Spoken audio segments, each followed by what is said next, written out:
खबर यूपी के जनपद मथुरा से है, जहां वृंदावन स्थित वन विहार आश्रम पर कब्जे के मामले ने एक बार फिर तूल पकड़ लिया।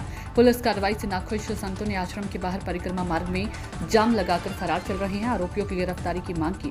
सीओ सदर पार्क कोतवाली प्रभारी के समझाने के बाद संतों का गुस्सा शांत हो सका, जब कहीं जाकर मार्ग सुचारू हो सका। यहाँ बताते चले कि रमन रेती चौकी से चंद कदम की दूरी पर स्थित है प्राचीन वन विहार आश्रम पर 13 अक्टूबर की रात्रि को कुछ लोगों ने आश्रम को कब्जाने की नियत से कई राउंड फायरिंग कर दी थी, जिसमें लोग गोली लगने से घायल हो गए थे, जिसमें पुलिस मुकदमा दर्ज कर 3 आरोपियों को जेल भी भेज दिया था। लेकिन मामले में अभी तक मुख्य आरोपियों की गिरफ्तारी नहीं की गई थी, जिससे आक्रोशित नगर साधु संतों ने शुक्रवार को आश्रम के बाहर परिक्रमा मार्ग पर जाम लगा दिया। गुस्साए संतों का आरोप था कि घटना को लेकर कई दिन बीत चुके हैं, लेकिन अभी मुख्य आरोपी पुलिस पकड़ से दूर है। पुलिस की लचर कार्यप्रणाली को लेकर मजबूरन संतों को सड़क पर उतरना पड़ा। संतों का कहना था कि अगर जल्द ही आरोपियों की गिरफ्तारी नहीं हुई तो संत समाज एक उग्र आंदोलन को बाध्य होगा। मथुरा से न्यूज नेशन 81 संवाददाता अभिषेक सिंह की रिपोर्ट।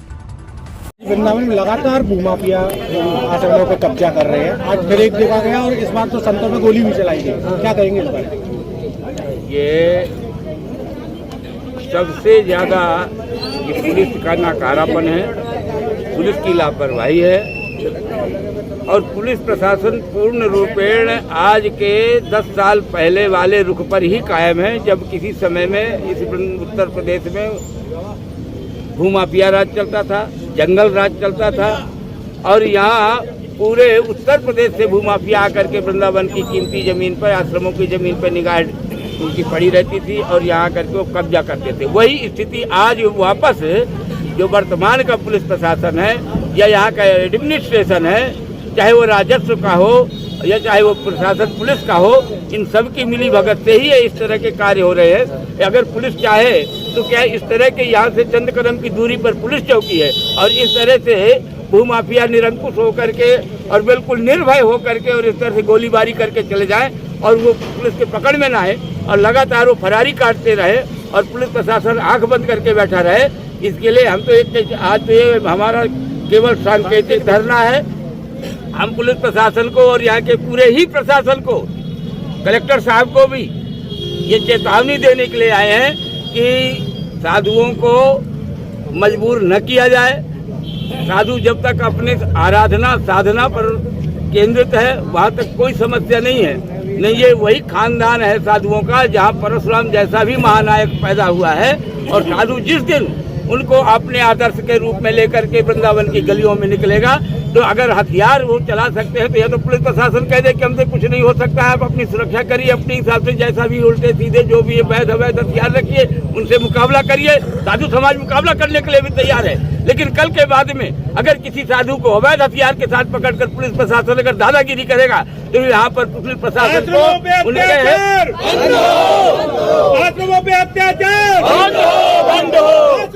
जी आज रोड जाम किया है, क्या मामला है? कब्जा हो रहा है। आज वृंदावन की ये स्थिति हो गई है कि शासन प्रशासन अपने कानों में तेल डाल के सोया हुआ है। आश्रमों पे आए दिन अनैतिक कब्जा हो रहा है। रात में 4 दिन पहले आश्रम पे बंदूकधारी असलहा लेकर आए और यहाँ कब्जा करना चालू कर दिया। कई महात्माओं को गोली लगी।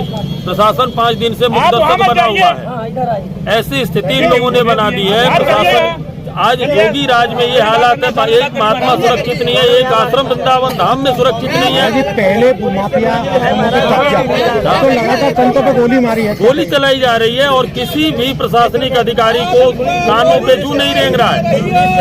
आज ये स्थिति है कि सारे संत आक्रोशित हैं, सबके अंदर सारे संत भयभीत हैं, भयाक्रांत हैं कि कैसे अपने आप को सुरक्षित महसूस करें, जबकि प्रदेश का मुखिया संत है, वृंदावन धाम है। धाम में अगर हमारी सुरक्षा नहीं है तो हम क्या समझें कि भारत के अन्य क्षेत्रों में कैसे सुरक्षित रह सकते हैं। 5 दिन हो गए गिरफ्तारी, 5 दिन में एक गिरफ्तारी नहीं हुई है। जो 3 आदमी वैसे ही उठा कर ले गए, उसके अलावा किसी से पूछने वाले नहीं है। उल्टा साधुओं पे ही आरोप प्रत्यारोप लगाए जा रहे हैं।